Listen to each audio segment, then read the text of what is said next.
Mi deseo es conocerte a ti, Señor Jesús. Mi deseo es conocerte a ti, Señor Jesús.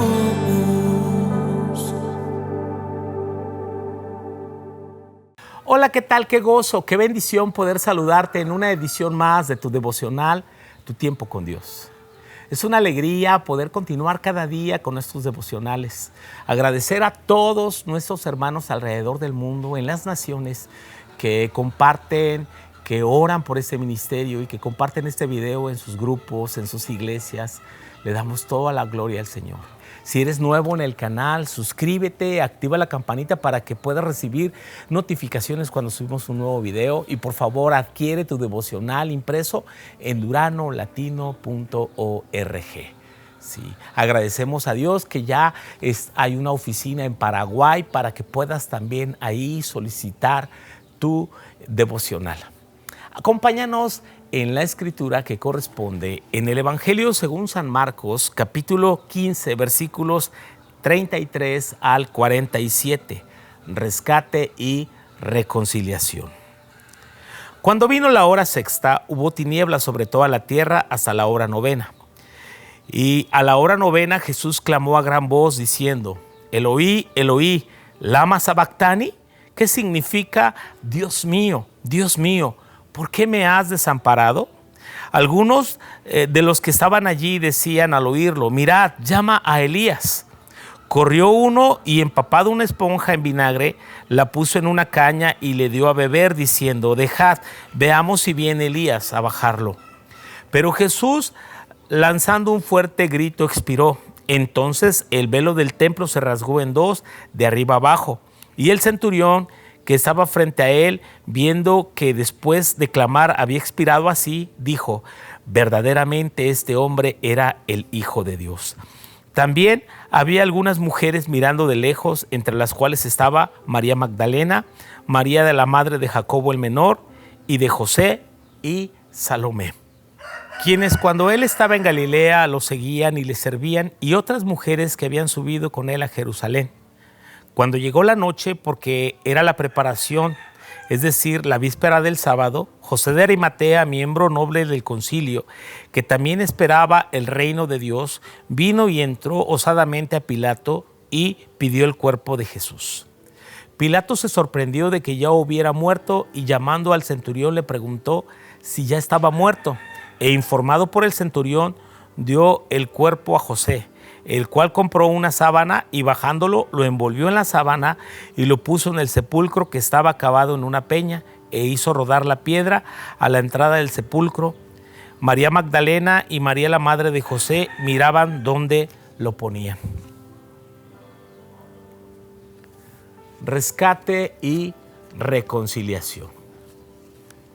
Las últimas horas del Señor Jesús en la cruz son realmente impresionantes. El Señor estuvo crucificado en un lapso aproximado de 6 horas. Él fue crucificado a la hora tercera, que son las 9 de la mañana, y murió en la cruz alrededor de la hora novena, las 3 de la tarde. Son 6 horas. Pero las últimas 3 que nos narra este pasaje, desde la hora tercera hasta la hora desde la hora sexta, que las 12 del día, hasta la hora novena, que son las 3 de la tarde, ¿sí? Hubo tinieblas sobre la faz de la tierra. ¿Qué significa eso?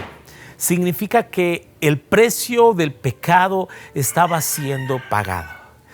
Y la luz que vino a este mundo ahora estaba dando su vida, y el poder del pecado, el poder de las tinieblas, la ira de Dios estaba cayendo sobre su propio Hijo. Algunos preguntarán: ¿cómo es que el Padre no pudo haber pasado por alto el pecado de este mundo para que la humanidad fuese perdonada sin que su Hijo sufriera?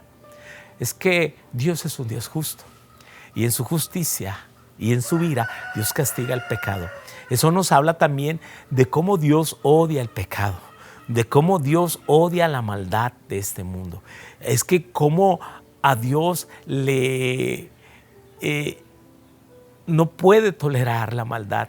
Y para que tú y yo fuésemos salvos, y para que tú y yo fuésemos perdonados, era necesario que el Cordero de Dios sufriera de esa manera en la cruz.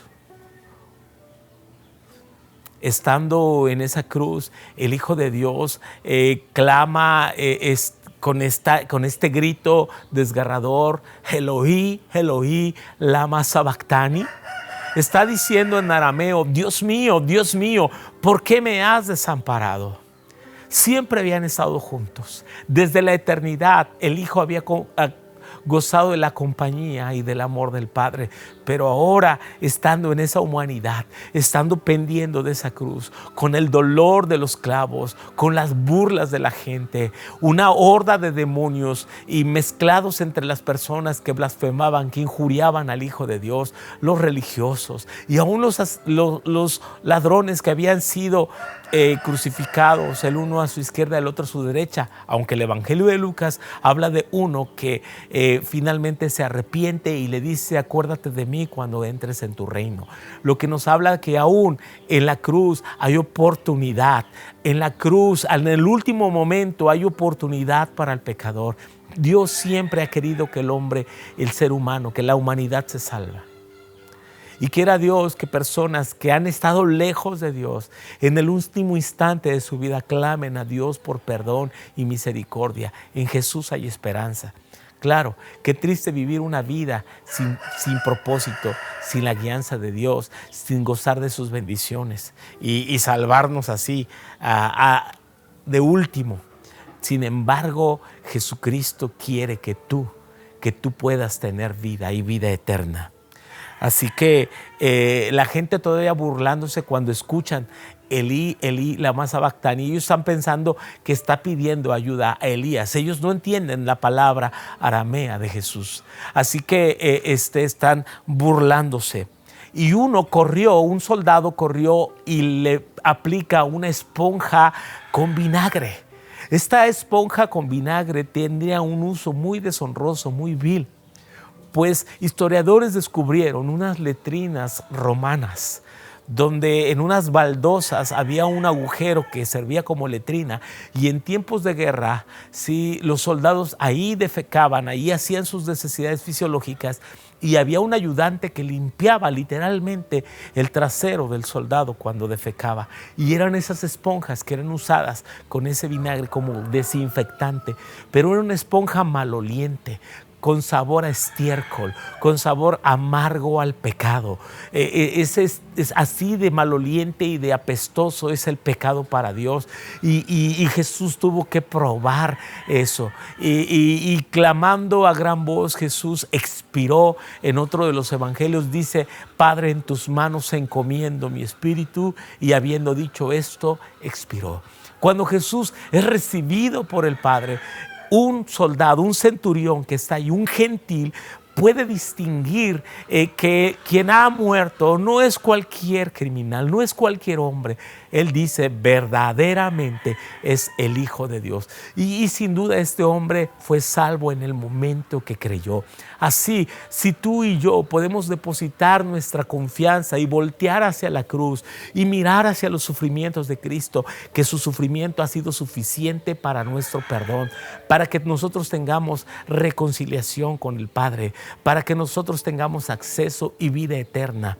El velo del templo se rasgó por la mitad en ese momento, lo que significa que ahora tenemos acceso a Dios. Ese velo del templo dividía entre el lugar santo y el lugar santísimo. En el lugar santísimo se encontraba el arca del pacto, el arca de la alianza, y ahí donde el sumo sacerdote una vez al año, el día del Yom Kippur, el día de la expiación, entraba para ofrecer la sangre y rociar sangre en las cuatro esquinas de la tapa que era el propiciatorio, como símbolo de perdón para la nación. Hoy el Cordero de Dios estaba muriendo y derramando toda su sangre para que no de manera temporal como la sangre de los animales ni de los machos cabríos, sino la sangre del Hijo de Dios fue vertida una vez y para siempre, para que nosotros tengamos perdón de todos nuestros pecados. Qué maravilloso es el Señor, a Él sea la gloria. El velo se rompe, el velo es símbolo de su carne. Dice en Hebreos que a través de su carne tenemos entrada. El velo se rompió y tenemos acceso. Hoy podemos hablar con Dios, hoy podemos llamarle Padre, hoy tenemos perdón. Hoy tenemos reconciliación y nuestro nombre está inscrito en el libro de la vida. A Él sea la gloria. Vivamos agradecidos por ese gran amor. Vivamos agradecidos por la muerte de Jesús, por su amor que nos reconcilió y nos perdonó y nos dio vida eterna. A Él sea toda la gloria en Cristo Jesús. Amén. Mi deseo es conocerte a ti, Señor Jesús.